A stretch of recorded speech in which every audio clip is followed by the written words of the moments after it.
Sebuah buku baru datang dari Amazon yang mohon izin untuk tidak saya sebutkan judulnya, namun summary-nya akan saya ceritakan. Buku tersebut membuat saya lumayan berpikir keras dan heran. Buku ini mengupas tuntas berdirinya CIA sejak awal dan apa tugas CIA sebenarnya. Lembaga yang berdiri setelah Great Depression ini ternyata dibiayai oleh Wall Street, dibuat oleh swasta, diselipkan ke negara. Saya membaca dokumen yang terlampir dalam buku tersebut cukup terkejut. Swasta, itu adalah gumam saya dalam hati. Siapa saja di belakang berdirinya lembaga kelas dunia tersebut? Ternyata salah satunya ada nama Rothschild. Bagi saya ini adalah sebuah fakta yang mengerikan bahwa mengapa banyak operasi-operasinya CIA tersebut kayak bukan state mission ya, bukan misi negara, tetapi misi dalam tanda petik kepentingan. Ini cukup mengejutkan. Bahkan buku tersebut mengupas dari kematian Tsar Rusia Nicholas yang menentang rencana globalis cabal Rothschild mengkonsolidasi dolar, rencana besar globalis. Sekedar mengingat sejarah bahwa waktu itu mata uang dunia masih pound sterling yang juga dikendalikan oleh Rothschild serta Swiss franc yang kemudian akan dikonsolidasi ke dolar. Waktu itu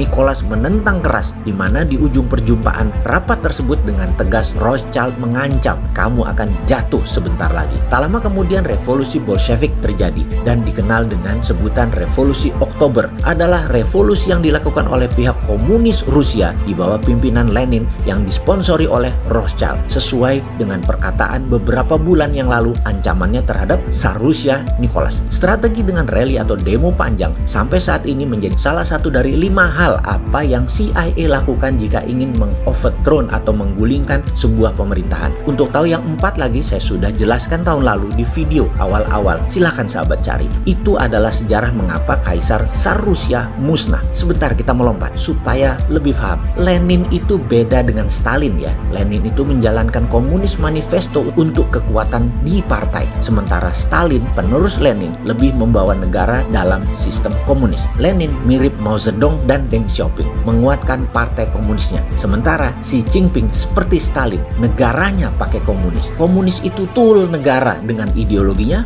BRI atau Belt Road Initiative. Obor adalah produk globalis cabal. Nanti kita jelaskan ke sana tentang Stalin, Putin, dan globalis cabal. Kita balik ke Nicholas, Tsar Rusia yang digulingkan Lenin. Globalis merubuhkan banyak monarki di Eropa, mengubah menjadi sistem kerajaan dan ditambah dengan sistem parlementer. Sistem parlementer itu mudah dikendalikan dengan money talk, dikasih uang ngoceh dan sesuai maunya sponsor. Jadi di Indonesia apa yang terjadi? Mulai paham kan? Undang-undang 2002 itu menjadi undang-undang terbesar berubahnya dari Undang-Undang 45. Kenapa? Karena kekuatan parlemen menjadi membesar. Karena itu usaha Omnibus Law adalah porsi menguatkan sistem presidensial. Ini menurut saya. Jadi agak berlawanan tetapi bagus. Oke, kita jelaskan sekali lagi nanti di chapter berikutnya. Sabar. Ketika Lenin berkuasa, globalis terus masuk sampai Stalin berkuasa. Gaya Stalin disukai globalis cabal. Namun komunis Soviet blok timur sebagai lawan tanding Amerika yang blok barat ini kira-kira mengikuti perjanjian tahun 1511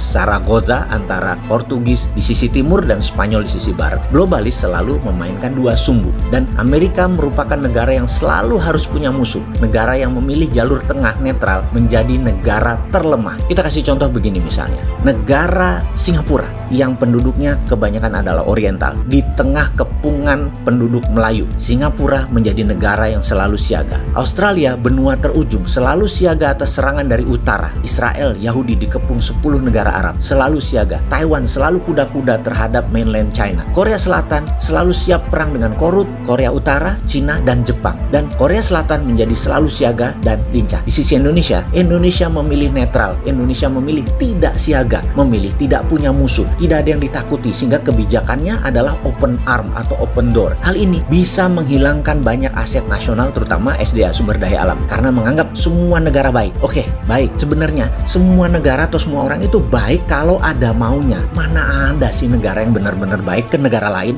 Dia kalau perlu mementingkan dirinya sendiri. Jadi kita jelaskan sedikit sebelum kita balik ke topik agar bayangan apa yang terjadi di dunia saat ini secara gambaran besarnya terlihat jelas. Akhirnya perjuangan Stalin, Khrushchev, Brezhnev, Yeltsin sampai menjabatlah seorang muda Gorbachev yang membuat perubahan karena sistem komunis Rusia terlambat melakukan reformasi, memutuskan melakukan perestroika dan glasnost. Ternyata menjadi pelajaran sejarah. bahwa mengganti platform bernegara yang cepat itu merubuhkan sistem bernegara secara frontal. Perestroika dan glasnost merubuhkan komunis Soviet. Dengan keterbukaan ala demokrasi glasnost dan restrukturisasi ekonomi globalis cabal kapitalis masuk, jadilah Soviet bubar, pecah belasan negara, dan Rusia untungnya masih tetap memegang wilayah yang terbesar. Sampai masuklah seorang mantan kolonel KGB yang sepanjang hidupnya adalah intelijen menjadi pemimpin Rusia yang sudah 24 tahun saat ini dan pastinya akan menjadi pemimpin Rusia sampai tahun 2036 kayaknya. Sekarang Putin sudah sebagai strong leader, kontrol Rusia, globalis bisa bermain mata. Semodel dengan Xi Jinping, pemimpin kuat, negara yang mudah dalam kendali dia karena dia pemimpin Cina seumur hidup. Globalis mudah bermainnya. Lalu ada fenomena baru di Amerika. Muncul si ontohot yang namanya Donald Trump yang nasionalis, patriotis, anti globalis cabal. Kembali ke cerita awal di mana CIA adalah tool dari globalis cabal, harus dimasukkan ke dalam sistem bernegara. Masuklah CIA dalam sistem bernegara Amerika. Buku itu mengingatkan bahwa kalau lembaga-lembaga Amerika yang benar-benar di bawah kendali Presiden Amerika adalah NSC, National Security Council, dan